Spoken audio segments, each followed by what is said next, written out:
Hi Taurus, welcome po sa ating channel at ito ang inyong weekly Gabay Tarot reading for May 6 to 12, 2024. Please be reminded, kung nakaresonate kayo, comment down. Kung hindi kayo nakaresonate, ibigay niyo po sa iba.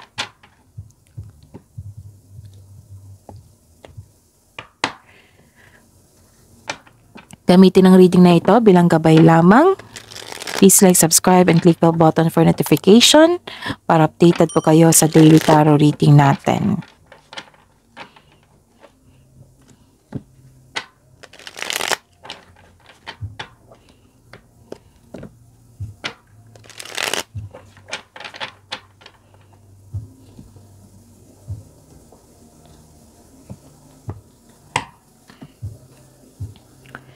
Spirit's Guide.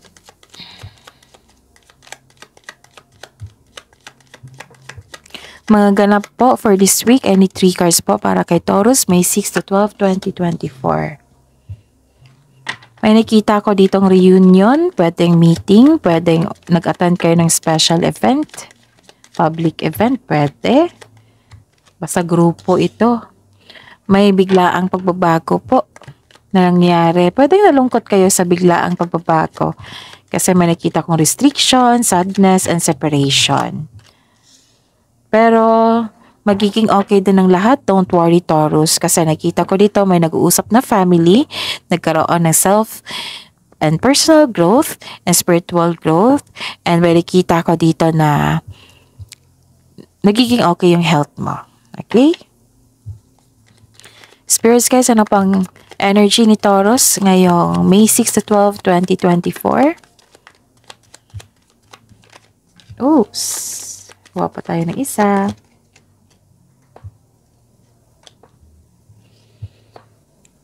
Disappointed kayo dito na walan kayo ng pag-asa. Bakit anong nangyari Taurus? Nawalan kayo ng pag-asa dito. Tapos, na-burn out kayo.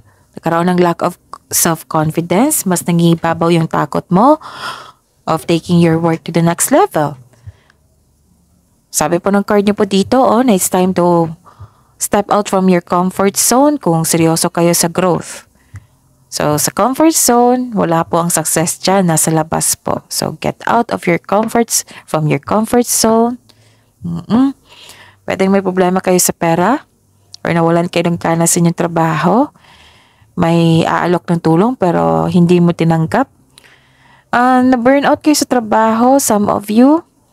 Kung kailangan nyo ng pahinga dito. Nawalan kayo ng pag-asa, nagkaroon ng hopelessness.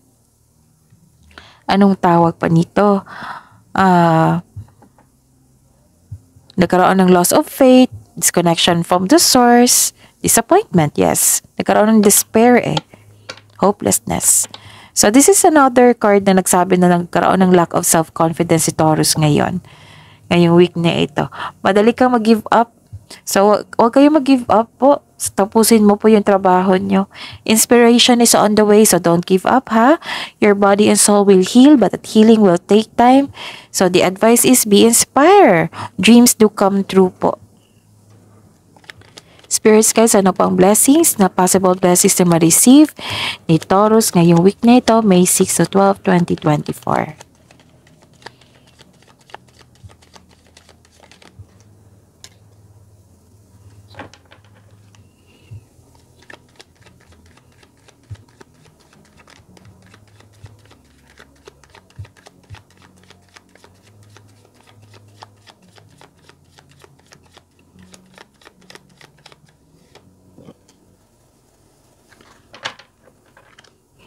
Okay. So, nagkaroon ng balanse sa inyong kaperahan. Pwede din sa emotion nyo. Nagkaroon ng balanse and stability. This card reminds you na magkaroon ng balanse sa schedule po. Panahon sa sarili, panahon sa pamilya, panahon sa... balansehin nyo po. Kasi wala lang time sa sarili at sa pamilya. Tapos, some of you gusto nyo mag-travel. Pero nagbabalanse kayo dito kung enough ba ang money mo. Some of you may reklamo na dito kasi buhos yung time sa trabaho. Wala lang time sa sarili. So, nag-struggle kayo sa time. Tamang pag-manage ko sa financial at budget para mas lumago pa ang iyong kaperahan po. Okay?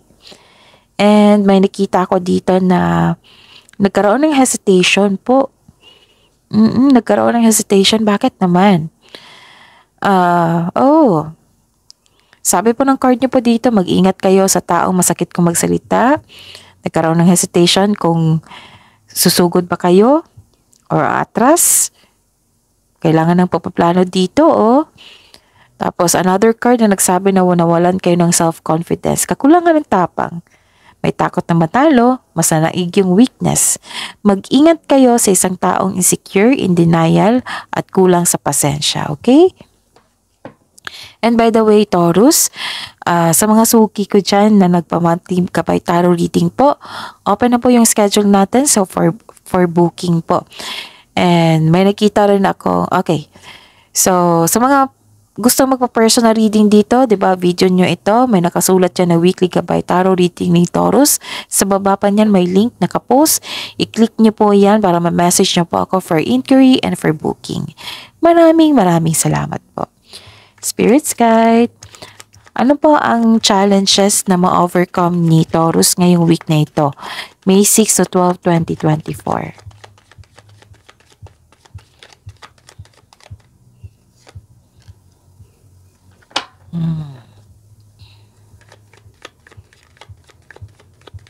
Don't worry ha, kung nahihirapan kayo ngayon. Nakikita ko naman dito yung suporta ng mga tao sa iyo. Tapos magiging okay din kayo. Don't worry. Okay? Nakikita ko dito yung challenge na